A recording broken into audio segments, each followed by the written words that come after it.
मित्रांनो, स्वाभिमान शोध अस्तित्वाचा या मालिकेच्या आजच्या भागामध्ये गौरव पल्लवीला फोन करतो आणि तिला सांगतो की तू कुठे आहेस, अजून तुझ्या बहिणीच्या मदतीला का नाही आलीस, कारण तिचा हात खूप कापला आहे। तेव्हा पल्लवी त्याच्यावर खूप जोरात ओरडते आणि हात कसा काय कापला असा जाब त्याला विचारते। तेव्हा गौरव सांगतो की तुझी बहीण तंद्रीत नसते, त्यामुळे तिचा हात कापला। मी छोटीशी मलमपट्टी पण केली आहे, तू लवकर तिच्याकडे जा। तेव्हा पल्लवी ठीक आहे असं रागातच बोलते आणि फोन ठेवते। तेव्हा पल्लवीला खूप टेन्शन येतं। पल्लवी आदिती मॅडमला सर्व काही सांगते आणि मी हॉस्टेल सोडून तिकडे कशी काय राहू असा सवाल करते। तेव्हा आपल्याकडे आता काही एक ऑप्शन नाही, तू नंदिताकडे राहायला जा असं आदिती मॅडम तिला सल्ला देतात। तर पल्लवी विचार करू लागते। दुसरीकडे मोठे काका सुपर्णाला पुन्हा जाणीव करून देतात की पल्लवीचा आपल्या प्रॉपर्टीवर डोळा आहे, हे तू सिद्ध करून दाखवणार आहे, ही गोष्ट लक्षात ठेव। आपल्याकडे पुरेसा वेळ पण नाही। तेव्हा शांतनू पल्लवीच्या प्रेमात वेडा झाला आहे। नजरेतून पल्लवीला कसं उतरवायचं याचा मी विचार करत होते, तेव्हा ही कल्पना मला सुचली। तेव्हा गरज लागली तर मी शत्रूच्या बाबतीत जे काही करते त्या पल्लवीच्या बाबतीत पण मी करणार आहे असं सुपर्णा मोठ्या काकांना सांगते। तेव्हा मोठे काका विचारतात, म्हणजे तिला अडकवायचं आहे का? तेव्हा सुपर्णा हो बोलते। त्यावेळी सुपर्णा सांगते की ती पल्लवी कितीही हुशार असू द्यात, परंतु शत्रूला नामोहरण करण्यामध्ये आपला पहिला नंबर लागतो, हे त्या वेड्या पल्लवीला कधीही समजणार नाही। कारण आदितीच्या भावाचं आदितीला काय झालं हे समजलेलं नाही, त्यामुळे ही पल्लवी तरी कोण आहे? त्यावेळी सुपर्णाचा एवढा कॉन्फिडन्स पाहून मोठे काका तिच्यावर खूप हसतात आणि आता खरी तू सूर्यवंशी घराण्याची मालकीण शोभायला लागली असं ते सुपर्णाचं कौतुक करत बोलतात।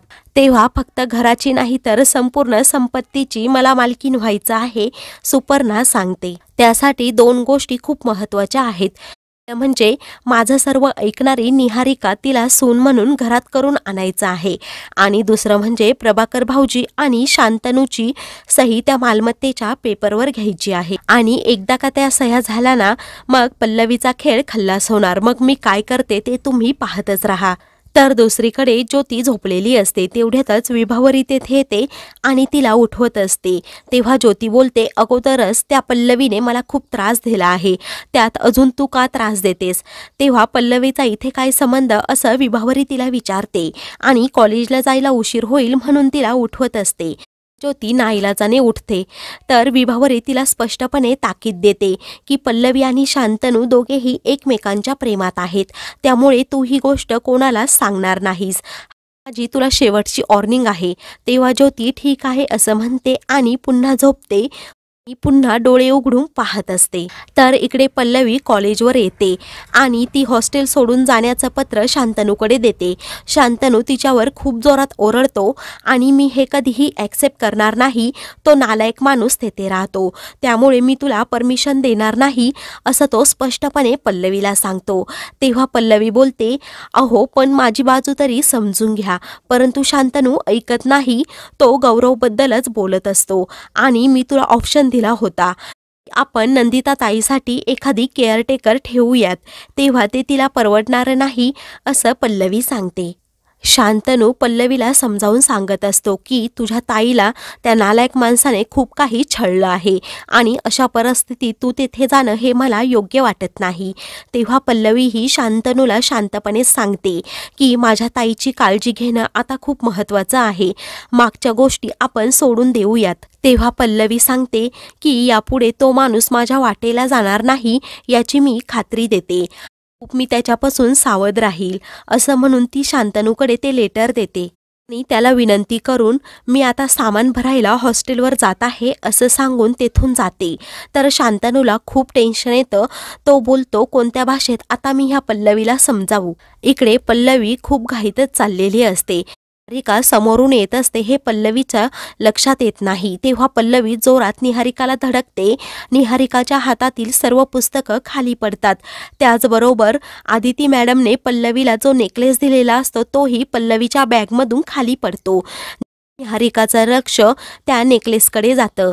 निहारिकाला खूप मोठा धक्का बसतो, तेव्हा ती विचार करते की सूर्यवंशी घराण्यातील खानदानी हार हिच्याकडे कसा? तेव्हा पल्लवी सर्व काही व्यवस्थित करून निहारिकाला सॉरी बोलते आणि तेथून जायला निघते। तेव्हा निहारिका तिचा हात जोरात पकडते आणि तिला पुन्हा मागे खेचते। तेव्हा पल्लवी तिच्याबरोबर काही एक बोलत नाही, उशीर होतोय म्हणून ती जायला निघते। शांतनूच्या आयुष्यात पण तू अशी बळजबरीने घुसलीस असं ती पल्लवीवर आरोप करू लागते आणि मला तुझ्यावर संशय होता, तुझी शांतनूवर नजर होती हे मला पहिल्यापासून दिसत होतं। निहारिका नको ते आरोप पल्लवीवर करते। तेव्हा पल्लवी सांगते आमच्या दोघांचं एकमेकांवर खूप प्रेम आहे, तर तू त्याला फसवला आहेस असं निहारिका बोलते। तेव्हा पल्लवी तिला सडेतोडपणे उत्तर देते आणि प्रेमाला जेव्हा समोरून प्रतिसाद मिळतो तेव्हा ते खरं प्रेम असतं असा प्रेमाचा अर्थ ती निहारिकाला समजावून सांगते। तू लबाड, चीटर आणि फालतू मुलगी आहेस, निहारिका पल्लवीला बोलते। तेव्हा पल्लवी बोलते प्रेम असं ओरबाडून घ्यायचं नसतं, ते सहज मिळालं ना तरच घ्यायचं असतं। तेव्हा तू ज्या प्रेमाचा माज करतेस ना त्याच प्रेमामुळे तुला पस्तवण्याची वेळ येणार आहे असं निहारिका पल्लवीला चॅलेंज करते। पल्लवीला स्पष्टपणे सांगते मी इथे असेपर्यंत तुमच्या दोघांचं लग्न कधीही मी होऊ देणार नाही। तेव्हा पल्लवीला खूपच वाईट वाटतं। तर दुसरीकडे मोठे काका प्रदीप आणि प्रभाकर सर एका केबिनमध्ये असतात। तेवढ्यातच तेथे पुन्हा महाजनांचा माणूस येतो। महाजनांचा माणूस मोठे काकांना बोलतो तुमच्या संस्थेच्या जमिनीच्या कागदपत्रांबद्दल आपलं बोलणं झालं होतं, तुम्ही सोयीने काय गोष्टी विसरायला लागले का? तेव्हा मोठे काका बोलतात मी तुम्हाला कांदळे साहेब ओळखला आहे। तेव्हा मोठे काका त्यांना कॉन्फरन्स हॉलमध्ये बसायला सांगतात आणि आमच्या एखाद्या स्टाफला तुमच्याकडे पाठवतो असंही सांगतात। तेव्हा कांदळे साहेब सांगतात की मला स्टाफ नको आहे, मला तुमच्याबरोबरच बोलायचं आहे, कारण गेल्या वेळी फक्त चौकशी केली होती, आता सर्व डॉक्युमेंट्स तुमच्याकडून मी घ्यायला आलो आहे। हे ऐकून मोठ्या काकांना घामच फुटतो। तेव्हा प्रदीप लगेच कोणाला तरी फोन करत असतो। तेव्हा कांदळे साहेब प्रदीपला थांबवतात आणि बोलतात की चौकशी पूर्ण झाल्याशिवाय तुम्ही कोणालाही फोन कॉल करू शकत नाही। तेव्हा कांदळे साहेब सांगतात की संस्थेच्या व्यवहारामध्ये खूप काही घोळ आहे, कायदेशीर बाबी पूर्ण करताना कायदेशीर बाबी पाळल्या नाही म्हणून तुमच्यावर कारवाई होऊ शकते। तर प्रभाकर सर कांदळे साहेबांना सांगतात तुमचा काहीतरी गैरसमज होत आहे, आमचे सर्व व्यवहार पारदर्शकच असतात।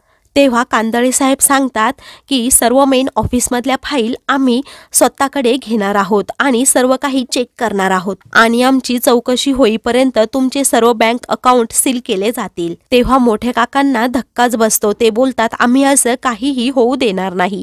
साहेब आम्ही हे सर्व रीतसर करत आहोत असं म्हणून ते पत्र दाखवतात। ते पत्र वाचून मोठ्या काकांच्या अंगातील पूर्ण त्राण जातो। तेव्हा प्रभाकर सर काही होणार नाही असं म्हणून मोठ्या काकांना धीर देतात। तेव्हा मोठे काका प्रदीप आणि प्रभाकर सरांना सांगतात महाजनांना फक्त आपली बदनामी हवी आहे।